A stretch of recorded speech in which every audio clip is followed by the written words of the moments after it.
കനത്ത മഴയിൽ കണ്ണൂരിൽ താവക്കരയിലെ വീടുകളിൽ വെള്ളം കയറി. ഫയർഫോഴ്സ് എത്തി ആളുകളെ വീടുകളിൽ നിന്നും ഒഴിപ്പിക്കുന്നു. അതിന്റെ വിശദാംശങ്ങളുമായി ഫെലിക്സ് അവിടെ നിന്ന് ചേരുകയാണ്. ഫെലിക്സ്, എന്താണ് അവിടുത്തെ സ്ഥിതി നിലവിൽ? കണ്ണൂർ താവക്കര യൂണിവേഴ്സിറ്റിക്ക് അടുത്തുള്ള സ്ഥലമാണിത്. ഇവിടെ താഴ്ന്ന പ്രദേശമാണ്. ഇവിടെയാണ് ഈ വീടുകളിൽ വെള്ളം കയറിയിട്ടുള്ളത്. നിരവധി വീടുകളിൽ വെള്ളം കയറിയിട്ടുണ്ട്. ഒരു കുടുംബം ഒരു വീട്ടിൽ കഴിയുന്നുണ്ട്. അവരെ അവിടെ നിന്നും പുറത്തേക്ക് രക്ഷപ്പെടുത്താനാണ് ഇപ്പോൾ ഫയർഫോഴ്സ് സംഘം ഡിങ്കി ബോട്ടുകളിൽ ഇപ്പോൾ അങ്ങോട്ടേക്ക് പോയിട്ടുള്ളത്.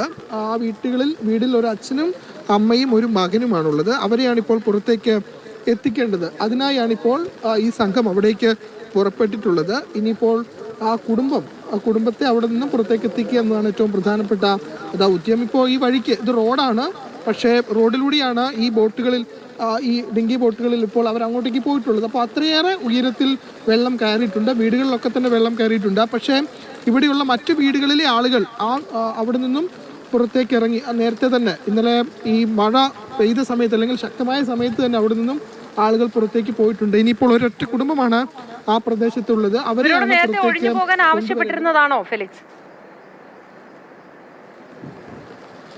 മോത്തി നേരത്തെ തന്നെ ഒഴിഞ്ഞു പോകാൻ ആവശ്യപ്പെട്ടു എന്നതാണ് നമുക്ക് അറിയാൻ കഴിയുന്നത്. പക്ഷെ അവരൊന്നും തന്നെ പോകാൻ തയ്യാറായില്ല. ഇപ്പോൾ ഏതായാലും അവർ പോകാൻ തയ്യാറാകാത്തത് കൊണ്ടാണ് ഇപ്പോൾ ഇവിടെ ഈ ഫയർഫോഴ്സിന്റെ സംവിധാനം അടക്കം ഇവിടെ എത്തിച്ച് അവരെ പുറത്തേക്ക് എത്തിക്കാൻ നോക്കുന്നത്. ഇപ്പോൾ ഇവരോട് നേരത്തെ പറഞ്ഞിരുന്നതാണല്ലേ? നേരത്തെ പറഞ്ഞതാണ്